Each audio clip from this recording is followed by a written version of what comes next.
कि सारे पढ़ लिए? मैम केवल आदर्शवाद अभी पढ़े थे। केवल आदर्शवाद पढ़े थे। अच्छा, तो आदर्श फिलॉसफी में इंडियन फिलॉसफी पढ़े थे, बुद्धिज्म और इस्लाम धर्म दर्शन। अच्छा अच्छा, तो आदर्शवाद में जैसे कि मेन फोकस था विचार पर, है ना? मेन वर्ड था विचार, मूल्यों और विचारों पर था। और प्रयोजनवाद की अगर आप बात करें तो मेन फोकस था किस पे? सामाजिक क्रिया पर। एक्सपीरियंस या अनुभव, ठीक, व्यवहार। तो आप लोगों को सब समझ में आया? क्योंकि क्लास कॉल की वजह से थोड़ा सा मैं तुरंत फिर चली गई थी। जी मैम। जी मैम। कोई प्रॉब्लम तो नहीं? नहीं, कोई प्रॉब्लम नहीं। कोई प्रॉब्लम नहीं। ठीक, कोई क्वेश्चन नहीं पूछना? नहीं जी पूछना है मैम। हाँ तो मैम बताइए।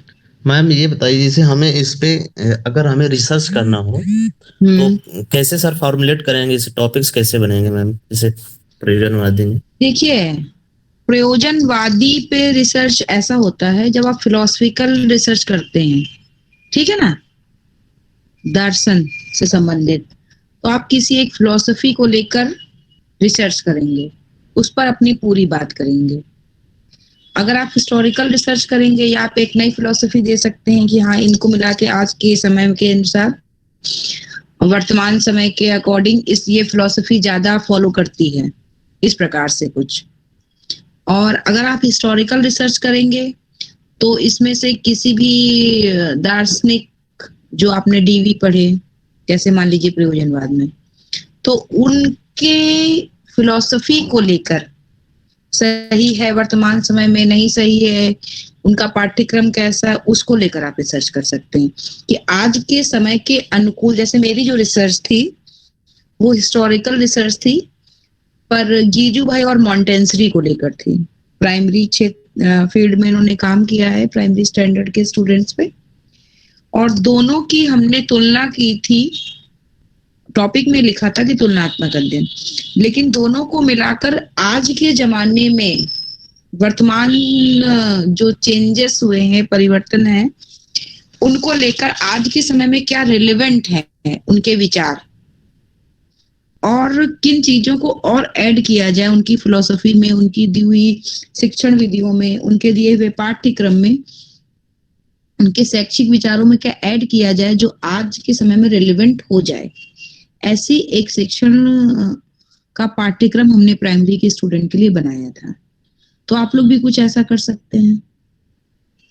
वर्तमान नवीन शिक्षा नीति के साथ हम लोग किसी भी, क्योंकि अगर पूरा प्योर हिस्टोरिकल लेंगे, देखिए, तो उसकी इंपॉर्टेंस उस रिसर्च की उतनी नहीं होती है, ठीक है ना।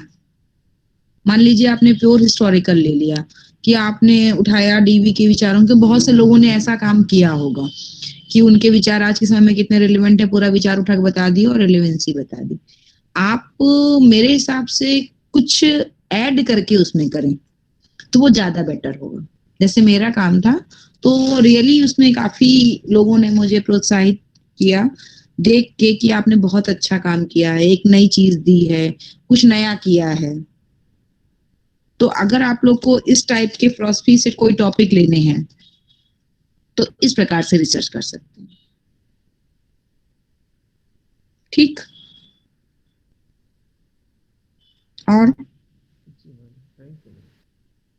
और कोई नहीं? अब हम नहीं सर, मैम एक और क्वेश्चन है। जैसे मैम इन्होंने विद्यालय को समाज के जो सच्चा प्रतिनिधित्व माना, तो वो किस प्रकार की विद्यालय की बात कर रहे थे, कि हायर एजुकेशन या फिर प्राथमिक या फिर सेकेंडरी? अब अगर आप एक्सपीरियंस की बात करेंगे तो छोटा बच्चा इस लायक ही नहीं होता है कि एक्सपीरियंस से कुछ सीख सके। तो एक तो इनकी ये कमी भी है कि इनकी जो बताई हुई बातें हैं वो प्राइमरी वालों पर लागू ही नहीं होती हैं। आप प्रॉब्लम सॉल्विंग की बात छोटे बच्चों से नहीं कर सकते, आप प्रोजेक्ट मेथड की बात बहुत छोटे बच्चों से नहीं कर सकते। तो आप मान लीजिए कि माध्यमिक स्तर से इन्होंने बात की है, और कोई भी फिलॉसफी, देखिए कोई भी विचारक जो होता है वो किसी एक स्टैंडर्ड पर बात कर सकता है, लेकिन कोई भी फिलॉसफी किसी एक स्टैंडर्ड पर बेस नहीं होती है। वो तो बताते हैं कि शिक्षा व्यवस्था ऐसी होनी चाहिए जिससे बालक ऐसा बन सके। तो प्रयोजनवाद भी आप उसको इस कमी में रख सकते हैं कि प्राइमरी स्टैंडर्ड पे ये लागू नहीं होती है, लेकिन ये नहीं कह सकते कि माध्यमिक के लिए है कि हायर के लिए है। ठीक,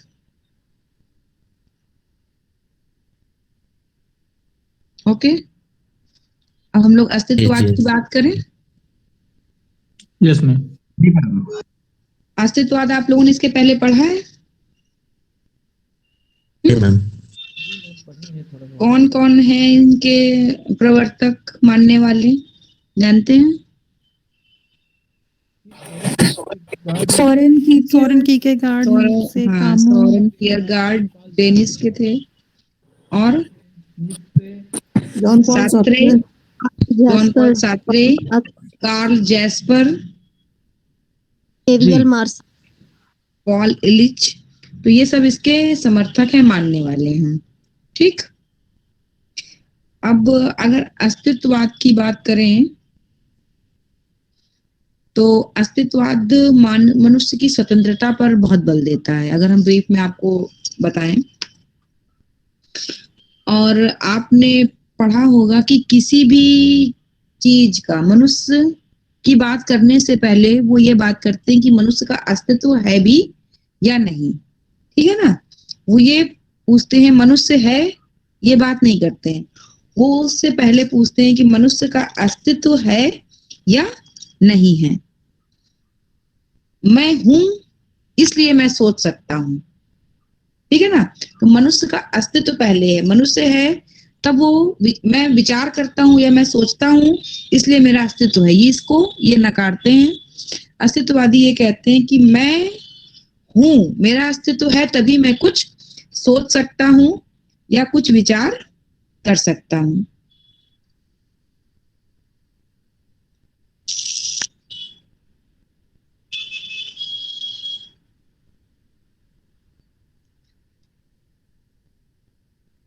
आप लोगों को दिख रहा है? Yes ma'am. Yes ma'am, show हो रही है। ठीक, अस्तित्ववाद। तो अस्तित्ववादी यही मानते हैं कि व्यक्ति महत्वपूर्ण तब है जब उसका अस्तित्व है। तो मनुष्य पर बात करने से पहले, या मनुष्य क्या है या कोई व्यक्ति क्या है, उसको बात करने से पहले ये उसके अस्तित्व की बात करते हैं। ये कहते हैं कि मैं हूं इसलिए मैं सोचता हूं, मैं हूं इसलिए मैं सोच सकता हूं। ऐसा नहीं है कि मैं सोचता हूं इसलिए मेरा अस्तित्व है। ठीक, अब इसकी मुख्य अवधारणाएं जो है, मेन अजम्पशंस हैं अस्तित्ववाद की, एग्जिस्टेंशियलिज्म की। तो पहली यही है, मानव का अस्तित्व, मैन्स एग्जिस्टेंस। मानव की अस्तित्व की बात का मतलब क्या हुआ, आप लोग बताइए। अभी हमने थोड़ा बताया, थोड़ा आप लोग बताइए।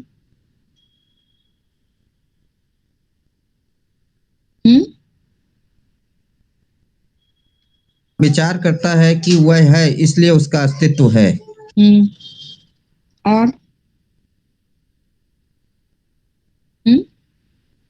स्वतंत्रता। बस इतना। तो मानव का अस्तित्व से मतलब यह है कि मानव के अस्तित्व को इन्होंने ज्यादा इंपॉर्टेंस दी है, उसकी स्वतंत्रता पर अधिक बल दिया है। उन्होंने जो अस्तित्ववादी हैं, ये मनुष्य को स्वनिर्णय की स्वतंत्रता देते हैं, स्वयं चयन करने की स्वतंत्रता देते हैं। और ये मानते हैं, जैसे कि प्रकृतिवादी से थोड़ा सा मैच करता है यहाँ पर, कि ये भी ये मानते हैं कि व्यक्ति को अपना निर्णय स्वयं करने की स्वतंत्रता है। अब वो खुद सेलेक्ट करे कि उसे क्या काम करना है, और जब आप स्वयं निर्णय लेंगे, स्वयं आप चूज करेंगे कि आपको क्या करना है, तो उसका जो परिणाम होगा वह भी आप पर ही डिपेंड करेगा। वो भी आप उसका जो रिजल्ट है वो आप उसकी जिम्मेदारी किसी और पर डाल नहीं सकते। तो ये कहते हैं कि जब वो व्यक्ति को स्वतंत्रता मिलेगी, उसको स्वयं निर्णय करने की स्वतंत्रता मिलेगी, तो उसके परिणाम के लिए भी वही जिम्मेदार होगा। उसकी उस परिणाम की अच्छाई या बुराई के लिए वह गैर जिम्मेदार नहीं हो सकता। वह यह नहीं कभी कह सकता कि नहीं ये मेरा काम, इसलिए हम लोग कई बार होता है ना, ये कहते हैं कि अरे ये बीच में आ गए इसलिए ऐसा हो गया, इन्होंने ऐसी सलाह दे दी है इसलिए हमने ऐसा कर दिया, इसलिए हमारा ये काम सही नहीं हो पाया। अगर ये ऐसा ना कहते तो हम बिल्कुल सही कर रहे थे। होता है कई बार ऐसा। तो मानव के अस्तित्व को इन्होंने बहुत इंपॉर्टेंस दी है अस्तित्ववादियों ने, इसलिए इन्होंने मनुष्य को स्वनिर्णय की स्वतंत्रता दी है, जिससे कि वह अपने जो भी निर्णय करेगा, जो भी कार्य करेगा, उसकी जिम्मेदारी स्वयं उसकी होगी और वो गैर जिम्मेदार नहीं हो सकता। और जो भी उसके कार्यों का परिणाम होगा उसे स्वयं ही भोगना है, तो वह अच्छे का ही चयन करेगा, गलत का चयन कर ही नहीं सकता। ये अस्तित्ववादी मानते हैं। दूसरा है स्वज्ञान। स्वज्ञान यानी कि सेल्फ नॉलेज।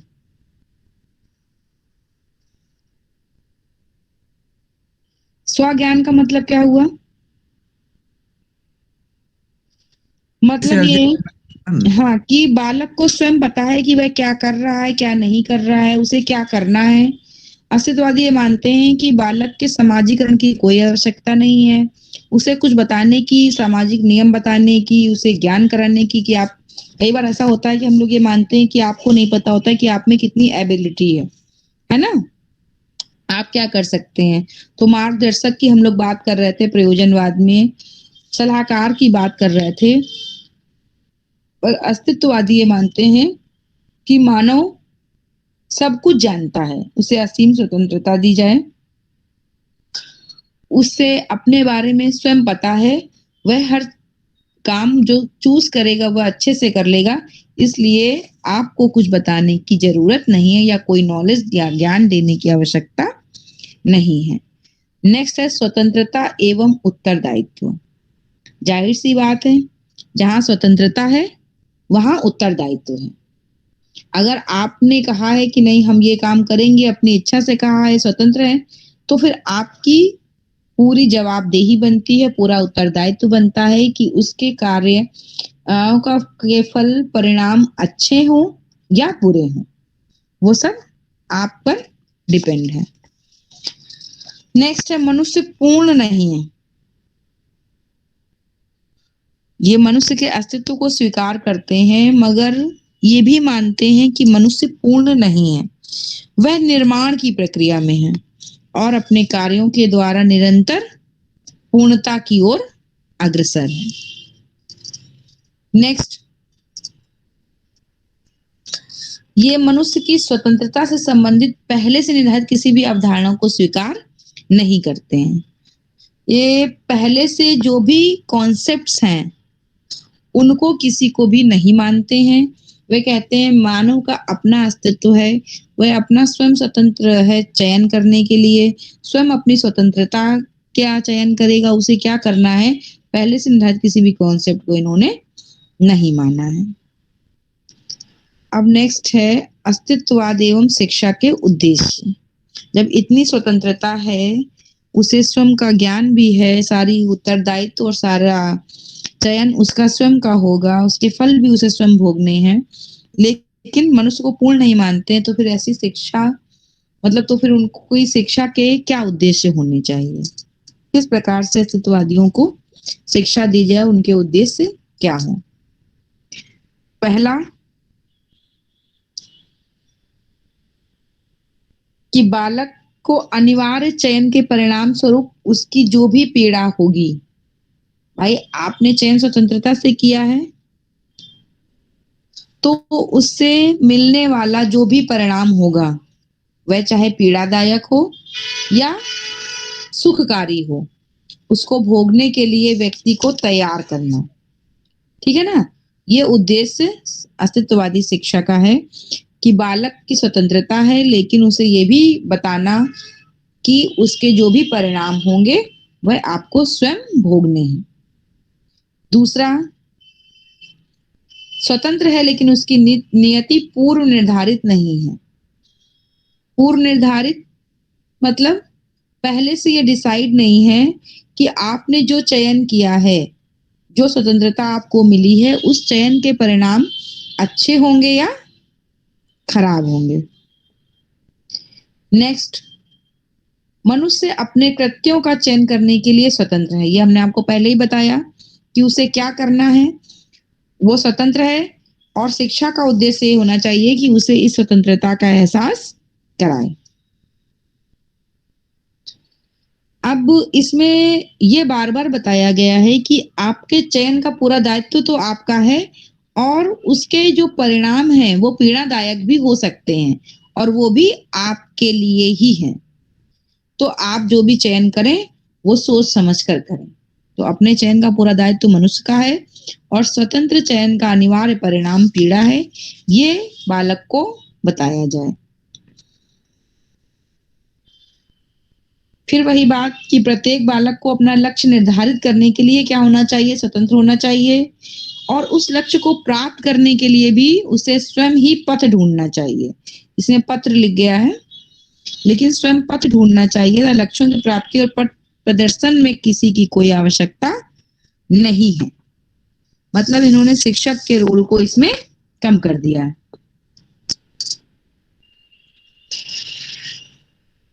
एक उद्देश्य इन्होंने ये माना है शिक्षा का कि इसके द्वारा बालक की भावात्मक और सौंदर्यात्मक विकास हो।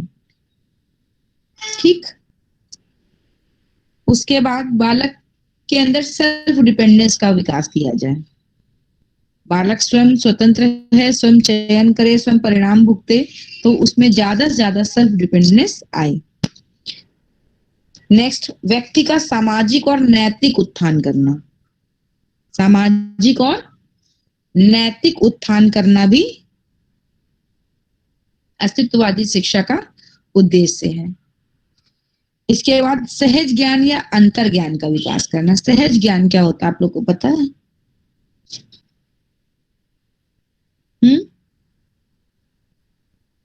बताइए। जो सरलता से प्राप्त हो पाए,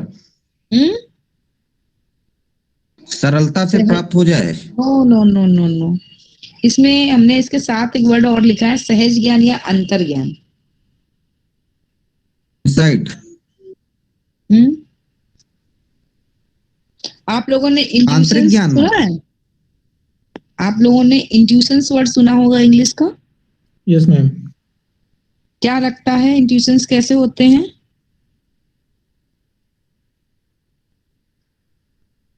मैम कई बार आप लोग को फील होता है कि ऐसा होने वाला है। मैम पूर्व ज्ञान के कारण। हम कारण नहीं पूछ रहे, मतलब होता क्या है। कई बार आप ये फील करते हैं कि आभास हो जाता है, पूर्वाभास हो जाता है कि हमें कुछ होने वाला, मतलब हमारे साथ क्या दुर्घटना होने वाली है, क्या दुर्घटना या घटना, अच्छा बुरा, हाँ कुछ भी, अच्छा। पहले से कई बार आप बैठे बैठे सोचते हैं कि आज कोई आ जाए तो अच्छा होगा, मिल लेंगे उस व्यक्ति को, किसी को याद कर रहे होते हैं, और इंट्यूशन से ऐसी होती है कि वो व्यक्ति आपके सामने खड़ा होता है ना। तो ये आपकी इंट्यूशंस है ना, कि हमें ऐसा लग रहा था कि ऐसा होने वाला है, कि तुम आने वाले हो। हमें ऐसा लग रहा था कि ये ग्लास टूट जाएगा, और टूट गया है। तो ये सहज ज्ञान, अंतर ज्ञान, क्योंकि बालक ज्यादा स्वतंत्र है तो उसमें सहज ज्ञान या अंतर ज्ञान का विकास करना। नेक्स्ट, व्यक्तिगत गुणों और मूल्यों का विकास करना। ऐसे मूल्यों की बात की गई है, क्वालिटीज की बात की गई है, तो शिक्षा का ये भी उद्देश्य होना चाहिए कि बालक में गुणों और मूल्यों का विकास करें। ये हो गए आपके अस्तित्ववादी शिक्षा के उद्देश्य। समझ में आ रहा है? Yes ma'am. जी मैम जी। शिक्षण विधि। तो शिक्षण विधि जाहिर सी बात है, क्योंकि स्वतंत्रता और चयन की स्वतंत्रता की इतनी बात की गई है यहाँ पर, तो वैयक्तिक ही होगी, सामूहिक नहीं हो सकती। इसमें वैदिक लिख गया है, सॉरी।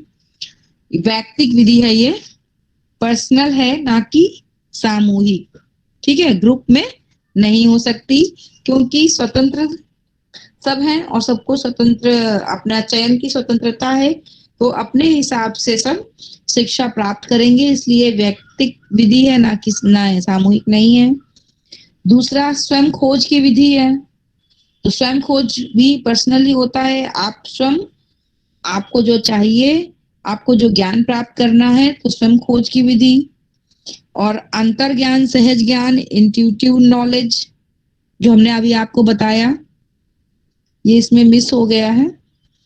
तो एक है अंतर ज्ञान की विधि। कई बार ऐसा होता है कि आपके सिक्स सेंस को डेवलप किया जाता है। कुछ लोगों की सिक्स सेंस बहुत अच्छी होती है ना। तो अंतर ज्ञान, इंट्यूशंस इसी से रिलेटेड है कि आप उसको इतना डेवलप करें कि आप जो चयन करें वो बेटर हो। नेक्स्ट, सुकरात विधि का प्रयोग। सुकरात विधि क्या होती है, आप लोग को पता है? Question answer. क्वेश्चन आंसर क्या होता है इसमें? नहीं, सही बताया आपने। हाँ, क्वेश्चन आंसर। क्वेश्चन आंसर, प्रश्नोत्तर विधि, सुकरात विधि। इसमें होता क्या है बताइए? दूसरों से प्रश्न पूछते हैं और उन्हों से ही जवाब ले लेते हैं। हाँ, जैसे कि अगर आप मान लीजिए जो सुकरात थे उनका ये स्टाइल था कि आप किसी ग्रुप में खड़े हो गए, मान लीजिए झगड़े की बात हो रही है, प्रेम की बात हो रही है, या गुस्से की बात हो रही है, ईर्ष्या, मान लीजिए मैं एक आपको उदाहरण दे रही हूँ, किसी की भी बात हो रही, कोई भी टर्म है, तो बहुत बालकों की तरह क्वेश्चंस करते थे कि ईर्ष्या क्या है या प्रेम क्या है। अब आप जाहिर सी बात है, अगर 4 लोग हैं तो 4 अलग अलग आंसर देंगे, है ना। क्वेश्चन किया, उन्होंने आंसर दिया, उनसे मिलाकर उन्होंने इस बात को डिफाइन किया कि ईर्ष्या या प्रेम क्या हो सकता है। ये सुकरात की विधि थी और ऐसी विधि को अस्तित्ववादियों ने प्रयोग में लाने की बात की है। आत्मीयकरण के साथ समस्या विधि। आत्मीकरण मतलब आप कई बार कोई काम करते हैं मगर उसमें बहुत ज्यादा आपका मन कहीं और होता है, काम कुछ कर रहे होते हैं, ऐसा होता है कि आप पूजा कर रहे हैं, आरती कर रहे हैं और दिमाग में कुछ और चल रहा हो। कोई मंत्र पढ़ रहे हैं क्योंकि वो आपको बहुत ज्यादा अच्छे से याद है, तो पढ़ तो बड़े अच्छे से ले रहे हैं, मगर दिमाग में चल रहा है कि नाश्ते में पता नहीं क्या बना है ना, या ऑफिस का टाइम हो गया है, या होता रहता है ना। और कई बार ऐसा होता है कि आप कोई बुक पढ़ रहे होते हैं, पढ़ते पढ़ते पढ़ते पढ़ते दिमाग में कुछ और ही चलने लगता है। और 2-4 बार ऐसा भी होता होगा कि आप कोई पढ़ रहे हैं या कुछ भी कर रहे हैं तो आप सब कुछ भूल जाते हैं। कई बार बहुत गर्मी है फिर भी आप पंखा चलाना भूल गए क्योंकि आप अपने काम में इतना डूबे थे कि आपको होश ही नहीं था, या कोई बगल से निकल गया और आपका ध्यान ही नहीं था, आप किसी कार्य में इतना डूब जाएं।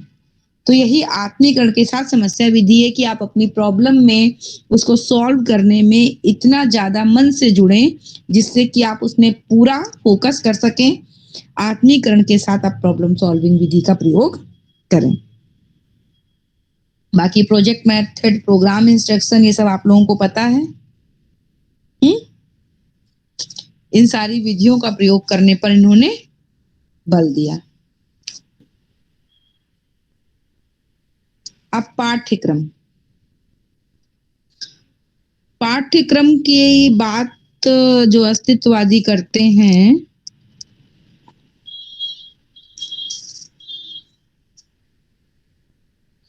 कैसा पाठ्यक्रम होना चाहिए आप लोग बताइए? कुछ बताया, कुछ पढ़ा इसके पहले? अस्तित्ववादी ये कहते हैं कि कोई भी निश्चित पाठ्यक्रम निर्धारित करना बहुत मुश्किल है। उनके अनुसार पाठ्यक्रम में वो सारी चीजें होनी चाहिए जिसके बारे में बालक जानने का प्रयास करता है। वन, चट्टानें, हवाएं, फूल, पर्वत, असंख्य विचार, असंख्य चीजें, असंख्य दृश्य, जिनके बारे में वे जो हैं, जिनका अस्तित्व है, जिनके बारे में वो जानने का प्रयास करता है, वो सब पाठ्यक्रम में रखना चाहिए। इन्होंने व्यक्तित्व के भावनात्मक और सौंदर्यात्मक पक्ष पर अत्यधिक बल दिया, इसलिए जो इनके मेन विषय थे वह साहित्य और ह्यूमैनिटीज के विषय ज्यादा थे। साहित्य को इन्होंने ज्यादा इम्पोर्टेंस दी, लिटरेचर को, क्योंकि आप लिटरेचर के द्वारा ही व्यक्ति के दुख, पीड़ा, सुख, प्रेम इत्यादि को यानी कि भावों को ज्यादा अच्छे से वर्णित कर सकते हैं, ज्यादा अच्छे से जान सकते हैं। अति भौतिकतावाद को ये व्यक्ति के अस्तित्व में खतरा मानते हैं, क्योंकि भौतिकवाद ने मनुष्य को एक मशीन बना दिया है, इसलिए ये भौतिकवाद या इसके बहुत ज्यादा उसकी बात नहीं करते हैं। भावनात्मक संबंधों की, सामाजिक संबंधों की बात करते हैं और सामाजिक विज्ञान को भी इन्होंने संदेह की दृष्टि से देखा है,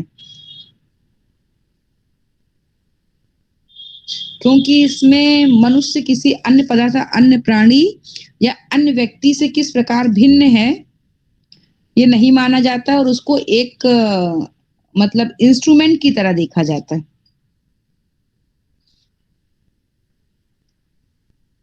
वैज्ञानिक विषयों को भी इन्होंने महत्व नहीं दिया है, क्योंकि वो इनको वैयक्तिक नहीं मानते हैं, पर्सनल नहीं मानते, निर्वैयक्तिक मानते हैं।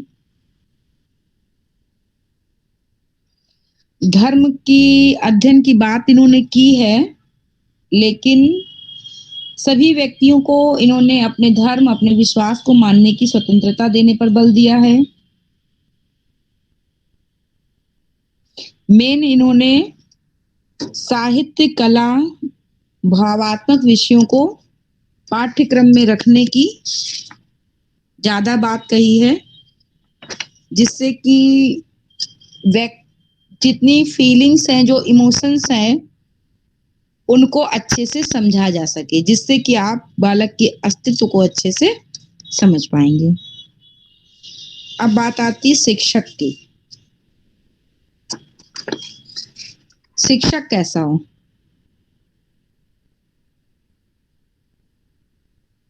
शिक्षक ऐसा हो जो बालक में सेल्फ डिपेंडेंस का विकास करे, स्व आश्रितता का विकास करे,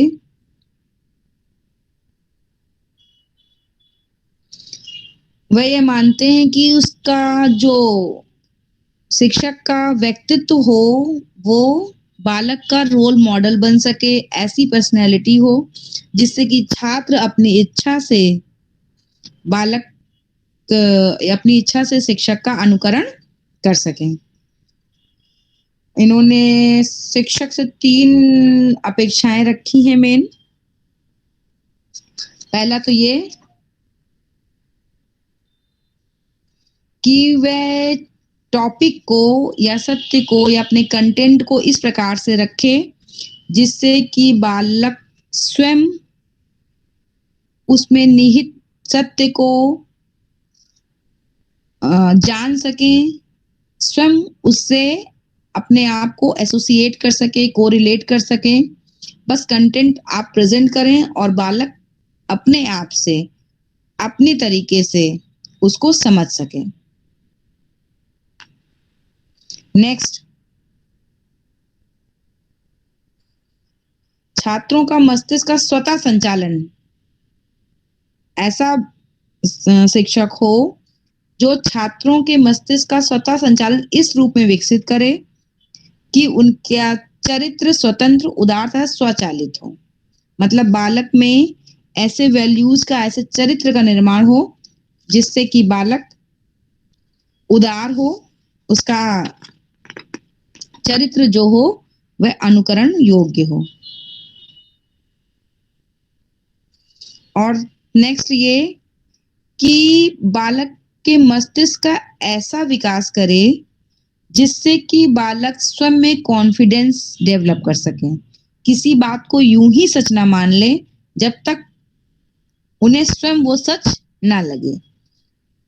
तो बालक अपनी जो खोज विधि का है, जो प्रश्नोत्तर विधि जो है, ये सब फॉलो करेगा तो वह स्वयं ये जान सकेगा। जब उसे फील होगा कि यही सच है तभी वो सच को माने। और एक और इन्होंने शिक्षक से ये अपेक्षा की है कि उसे सच का सामना मृत्यु को ध्यान में रखकर करना चाहिए।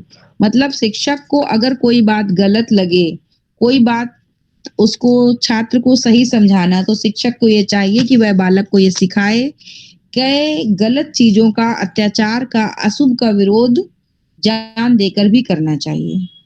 मतलब अपनी बात, अगर आप सही हैं या कोई चीज सही है, गलत चीज हो रही है, तो उसके लिए आपको कोई भी चिंता नहीं करनी चाहिए। सत्य के लिए आपको अपनी जान भी दे देनी चाहिए। ये थोड़ा सा मतलब कंट्रोवर्शियल है, इसको में विरोध भी, कमियों में भी ये चीज मानी जाती है कि ये एक्स्ट्रा है। एजुकेशन पार्ट डेथ की बात की जाती है ना मैम? हाँ, education with death in view की बात की जाती है। मृत्यु को ध्यान में रखकर शिक्षा प्रदान करने की बात की जाती है। और उन्होंने यह माना है कि शिक्षक की सफलता तब है जब वह बालक के मस्तिष्क को सारे पूर्वाग्रहों से, सारी पूर्व निर्णीत बातों से मुक्त कर सके। जैसे जैसे बालक का व्यक्तित्व का विकास होता जाए, वैसे वैसे अध्यापक और छात्रों के बीच, मतलब छात्रों के विचारों के बीच कोई समानता ना रहे। ऐसा नहीं कि समानता रहे, मतलब उसके मस्तिष्क का इतना डेवलप हो जाए, इतना डेवलपमेंट किया जाए शिक्षक के द्वारा, जिससे कि वह अपने स्वयं के विचार बना सके। ठीक है, जैसे प्लेटो का शिष्य था कौन? अरस्तु। अरस्तु। और प्लेटो किस वाद के समर्थक थे? आइडियलिज्म। आइडियलिज्म। और अरस्तु यथार्थवाद है ना। तो जब जब मतलब उनके मस्तिष्क का विकास हो, उसका मतलब ये नहीं कि आप उनके शिष्य थे तो आप भी आदर्शवाद को अपना लें। उन्होंने एक नए वाद की बात की, यथार्थवाद की बात की, जो उससे आदर्शवाद से बिल्कुल भिन्न था। तो इस प्रकार अध्यापक और छात्रों के बीच में कोई समानता ना रहे, इस प्रकार से व्यक्तित्व का विकास हो।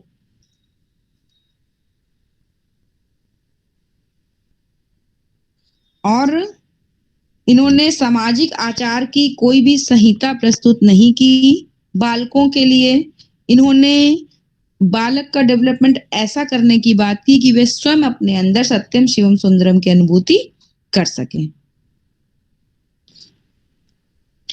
तो शिक्षक का दायित्व काफी ज्यादा है इसमें, लेकिन बालक के डेवलपमेंट के लिए, उसे ये सिखाने के लिए कि वह स्वयं अपने पैरों पे खड़ा होके या अपने मस्तिष्क का इतना विकास करके, स्वयं की बुद्धि का प्रयोग करके अपने चयन, अपनी स्वतंत्रता के द्वारा अपने फिलॉसफी को या अपने विचारों को डेवलप करे, अपनी चीजों के बारे में स्वयं निर्णय ले।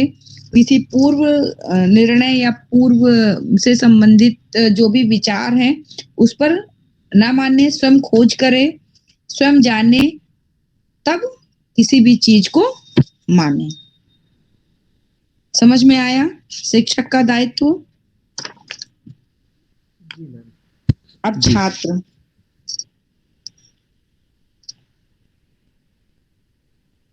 फिर वही बात,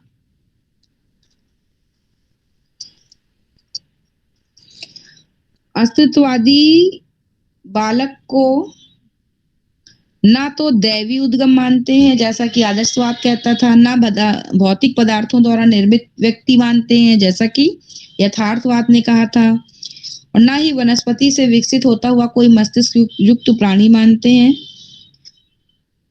बालक ना मूल प्रवृत्तियों का दास है, ना सामाजिक वातावरण द्वारा अनुकूलित व्यवहार वाला प्राणी।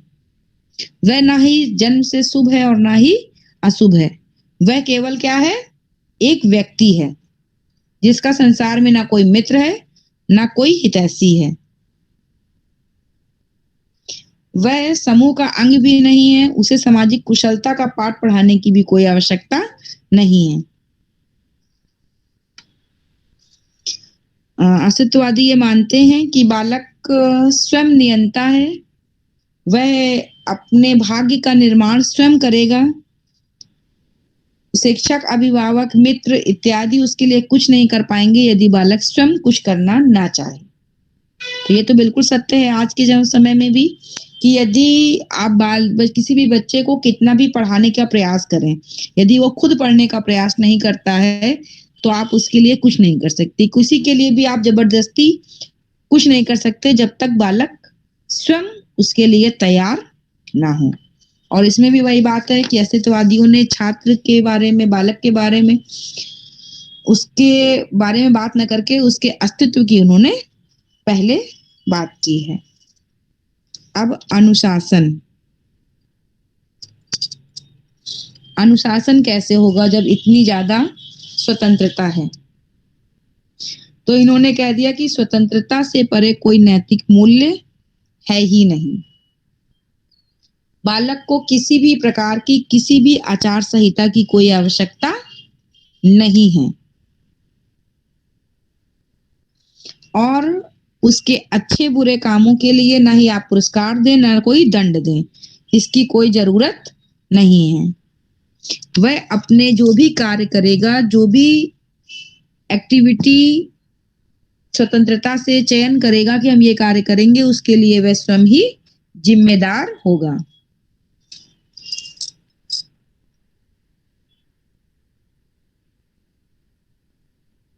जब हम उसे चुनाव करने की, चयन करने की स्वतंत्रता देंगे तो वह जाहिर सी बात है किसी भी गलत चीज का चुनाव करेगा ही नहीं, क्योंकि उसे स्वयं उसके परिणाम भोगने हैं।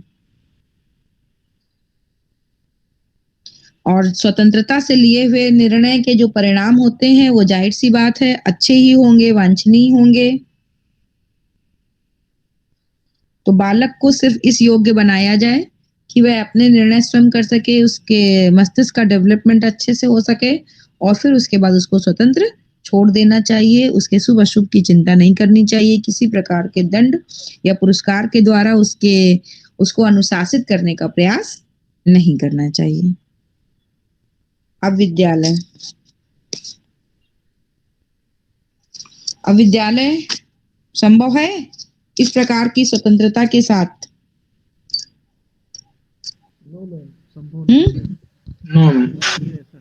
भाई विद्यालय हो सकता है मगर किसी प्रकार की क्लासरूम टीचिंग ऐसी स्वतंत्रता के साथ संभव नहीं है। ठीक है, तो बालक विद्यालय में आ सकता है लेकिन अपनी स्वतंत्रता से, अपनी रुचियों के अनुसार, अपनी योग्यता अनुसार शिक्षा प्राप्त करेगा। उसे किसी भी क्लासरूम टीचिंग के लिए, किसी भी अनुशासन के लिए, किसी भी प्रकार के बंधन से उसको हमेशा मुक्त रखा जाएगा। अब आता है अस्तित्ववाद की तत्व मीमांसा। इस पर हम लोगों ने बाद में बात की क्योंकि इसमें सार तत्वों की बहुत बात है,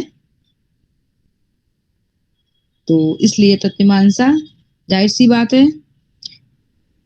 ये अस्तित्ववादी भी ईश्वर के अस्तित्व को स्वीकार नहीं करते हैं। और जैसा कि हमने पहले ही बताया था कि सार तत्वों के प्रश्न को खोजने से पहले वे उसके अस्तित्व के उत्तर खोजते हैं।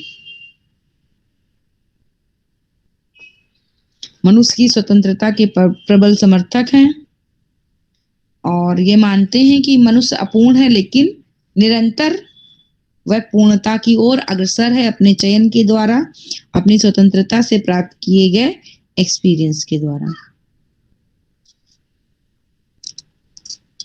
किसी भी चीज के बारे में कि ये है, उसको जानने से पहले उसके अस्तित्व की बात करनी चाहिए, ऐसा ये कहते हैं। अब ज्ञान मीमांसा।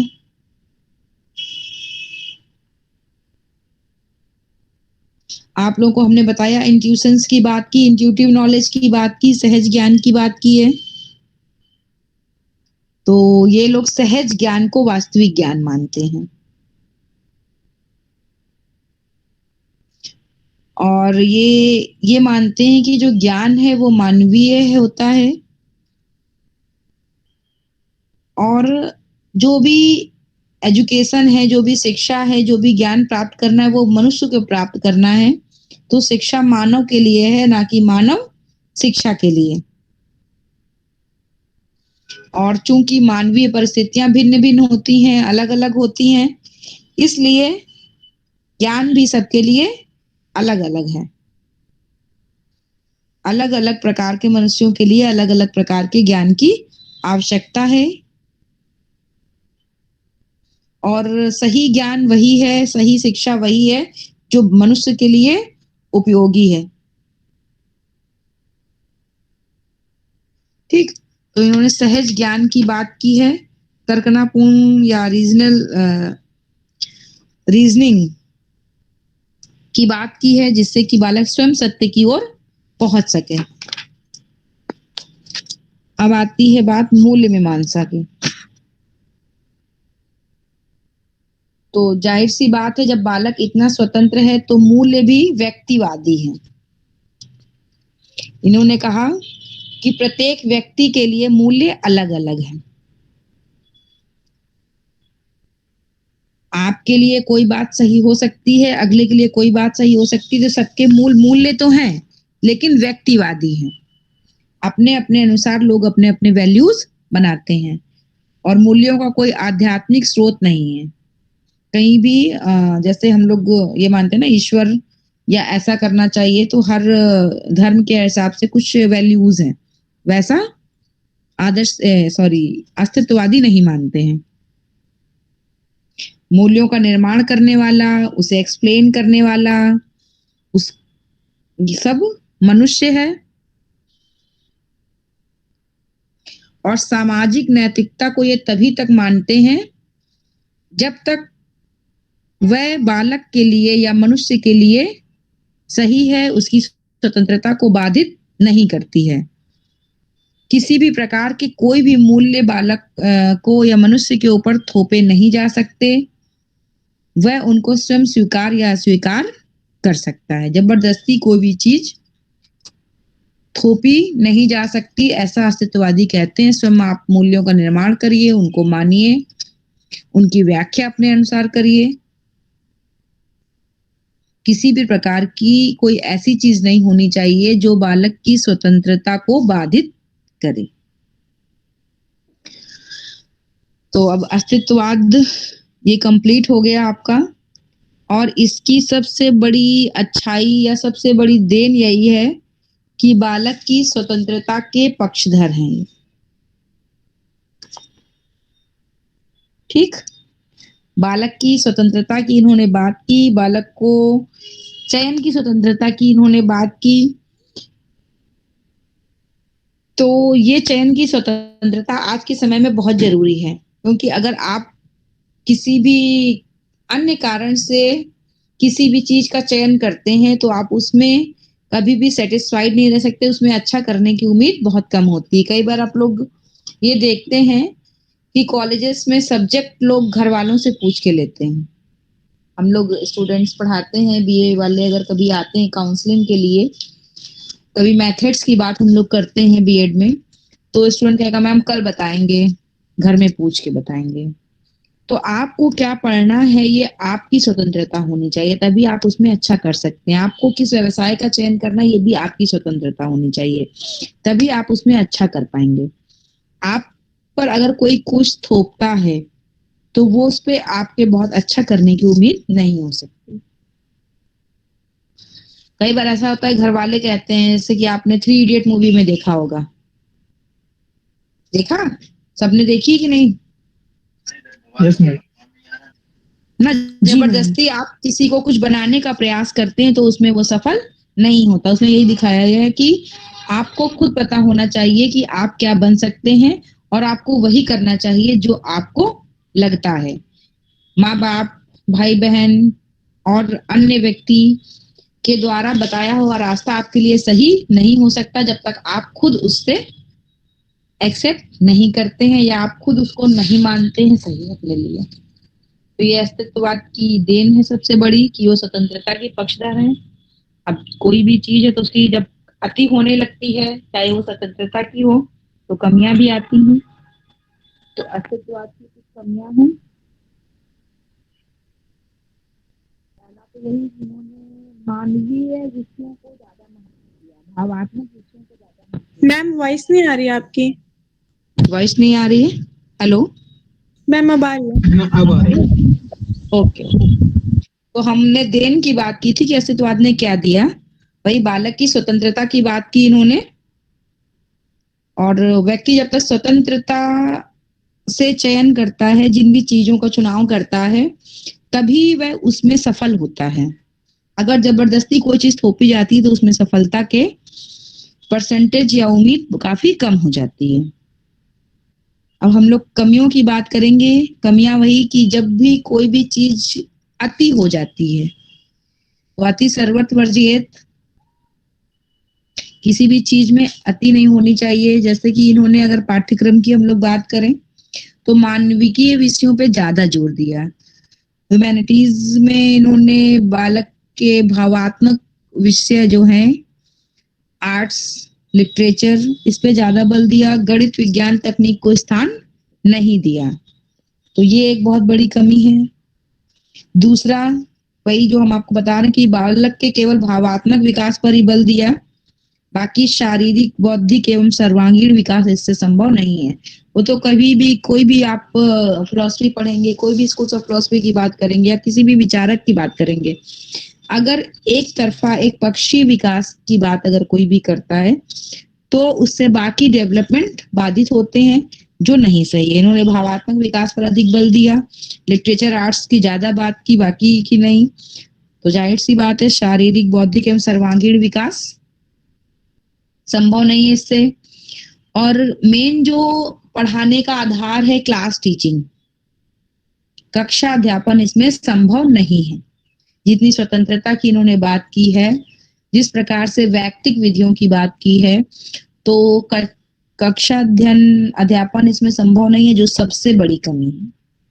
क्योंकि एक फॉर्मल बिहेवियर के द्वारा, एक फॉर्मल एटमॉस्फेयर में जो आप पाठ्यक्रम सुनियोजित ढंग से चला सकते हैं, पढ़ सकते हैं, वैसी पढ़ाई अगर नहीं होगी तो वो बिखरा बिखरा ज्ञान होगा, उसका कोई बहुत महत्व नहीं रहता। नेक्स्ट, जाहिर सी बात है, वही मैं बताया कि शिक्षा जो आज की परिस्थितियां हैं, तो उसमें तो इनके द्वारा बताई हुई शिक्षण पद्धतियों को लागू नहीं किया जा सकता है। शिक्षक की भूमिका बहुत सीमित है। शिक्षक खाली स्वतंत्रता और चयन की बात करेगा, और पुस्तकीय ज्ञान को इन्होंने भी महत्व नहीं दिया है। तो जाहिर सी बात है, पुस्तकीय ज्ञान हमने पहले भी आपको बताया था कि क्यों बहुत जरूरी है। जी मैम। पुस्तकीय ज्ञान के बिना बहुत मुश्किल है। ये भी एक बहुत बड़ी कमी।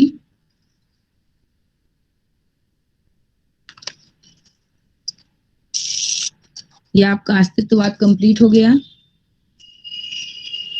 समझ में आया आप लोगों को कि नहीं? क्योंकि मुझे ऑफलाइन में, मैं पहले बता दूं कि ज्यादा अच्छा लगता है।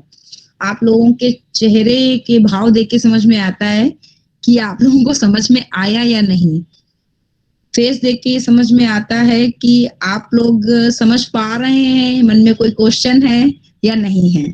तो वो तो ऑनलाइन में और प्रेजेंटेशन शेयर करने की वजह से ऑनलाइन में जो थोड़ा बहुत हो पाता है वो भी नहीं हो पाया। तो आप लोग ही बता दें कैसा। बहुत बहुत सिस्टमेटिक रहा अस्तित्ववाद। अब तक के जितने मैटर मिले और ज्ञान मिला, उससे कुछ पढ़ के ही मिला आपसे। चलिए, धन्यवाद।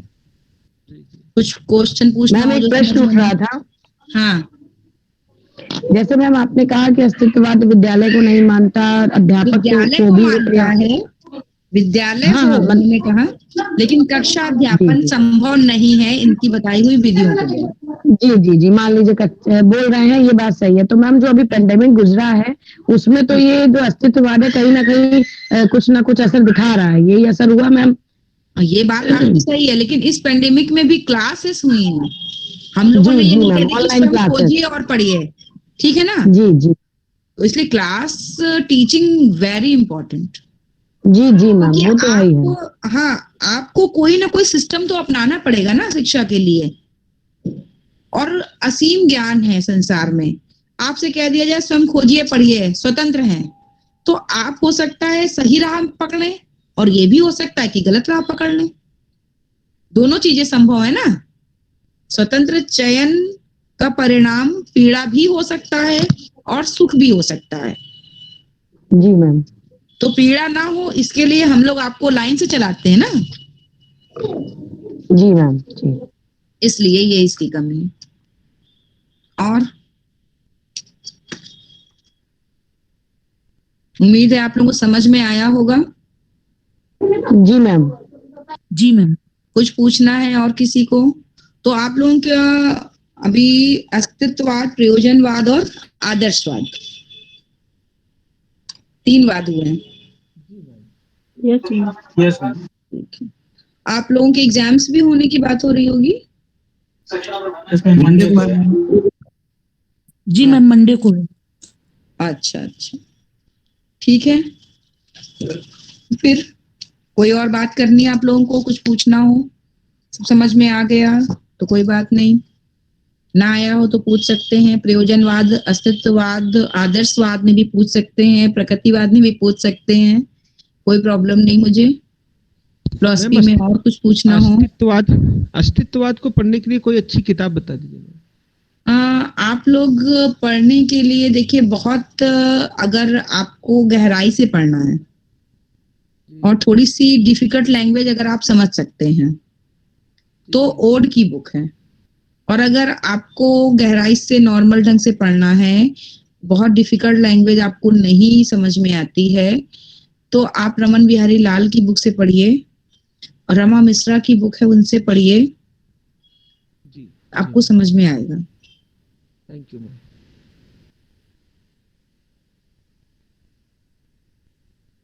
और जितना हमने बताया है, अगर आप बीच में नोट डाउन भी कर रहे होंगे उस सिस्टम से, तो इतना पर्याप्त है, उतने में आपके क्वेश्चंस कवर होने चाहिए।